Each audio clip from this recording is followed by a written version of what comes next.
ছবি দেখতে পাচ্ছেন বালুরঘাটে এসআইআর আতঙ্কে মৃতদের পরিবারের সঙ্গে দেখা অভিষেক বন্দ্যোপাধ্যায়ের। আজ ফের উত্তরবঙ্গ সফরে অভিষেক বন্দ্যোপাধ্যায় বালুরঘাটে এই মুহূর্তে রয়েছেন। তিনি এসআইআর আতঙ্কে মৃতদের পরিবারের সঙ্গে দেখা করছেন, কথা বলছেন।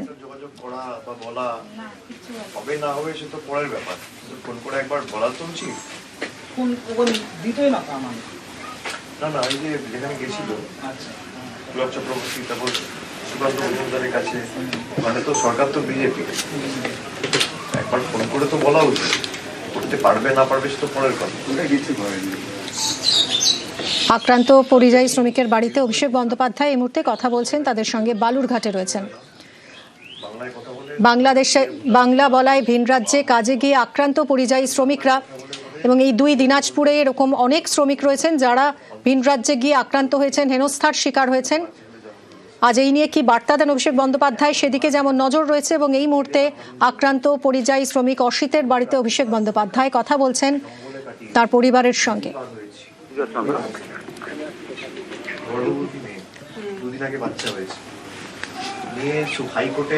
কথা বলবো অনুপ সান্যাল আমাদের প্রতিনিধির সঙ্গে। অনুপ, এই মুহূর্তে আমরা দেখতে পাচ্ছি অভিষেক বন্দ্যোপাধ্যায় তিনি কথা বলছেন আক্রান্ত পরিযায়ী শ্রমিকের পরিবারের সঙ্গে।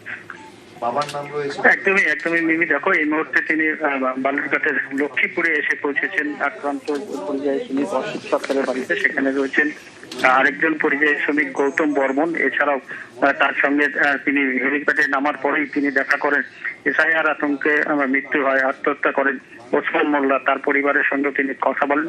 এই মুহূর্তে তিনি অসিত সরকারের বাড়িতে লক্ষ্মীপুরে সেখানে রয়েছেন, এবং সেখানে রয়েছেন জেলার মন্ত্রী বিপ্লব মিত্র, এছাড়াও তৃণমূলের শীর্ষস্থানীয় নেতৃত্বরা রয়েছেন।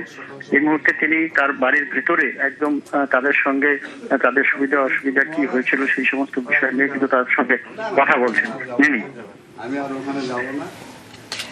একদমই। এবং অভিষেক বন্দ্যোপাধ্যায় আজ আসবেন তাদের বাড়িতে, পরিবার তারা কতটা আশাবাদী যে এই ধরনের ঘটনা আর ঘটবে না এবার রাজ্যে?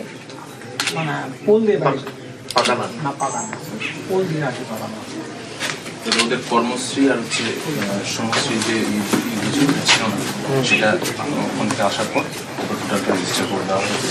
আচ্ছা, আর এই ডাব যে ভোটার লিস্ট সব নাম টাম বেরিয়েছে?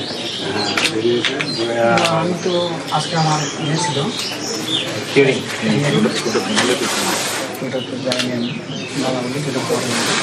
তো আগে তো ফর্ম 6টা ফিল আপ করতে হয়। ফর্ম 6 ফিল আপ করেছে? আমার কি ড্রাফট লিস্টের নাম বেরিয়েছে? 2 তারিখে আমার এখানকার হিয়ারিং হয়ে গেছে।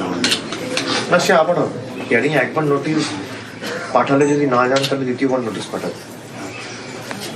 আমাদের যারা বিএলএরা আছে কথা বলে ব্যবস্থা করবে। আপনাদের ড্রাফট লিস্টের নাম থাকলে না আছে কোনোভাবে কাটতে পারবে? হ্যাঁ, ওটার নাম কোনো চান্স নেই। কতদিন পরে ফিরলেন বাড়ি?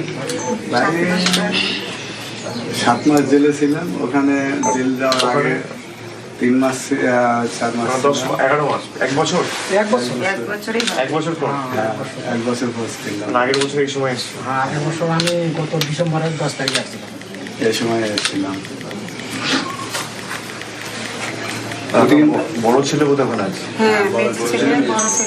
মানে আমি যখন ধরা পড়ি ধরে আমার, তখন ওরা বাড়িতে ওখানে থাকতে পারতো না, বাবা ছিল, ওরা কাজও করতে পারতো না, মনও বসতো না, থাকতেও পারতো না। মেজো ছেলে বাড়িতে এসেছিল, আসে আবার হচ্ছে কাগজপত্র নিয়ে যেতে হলো, তখন আবার ওখানে ছেলেদের, ছোট ছেলে তো থাকতে পারেনি, মেজো ছেলে, ওনাকে কখন যে আসবে কখন কি করবে পুলিশ ওখানেই পালায় বেড়াচ্ছে। বেড়ানোর পর 1 সপ্তাহ পর মানে ওখান থেকে চলে আসছে। আসে কাগজপত্র নিয়ে আবার কোনো রকম অসুবিধা হলে আমি তখন যোগাযোগে থাকবো, চিন্তার কিছু নেই।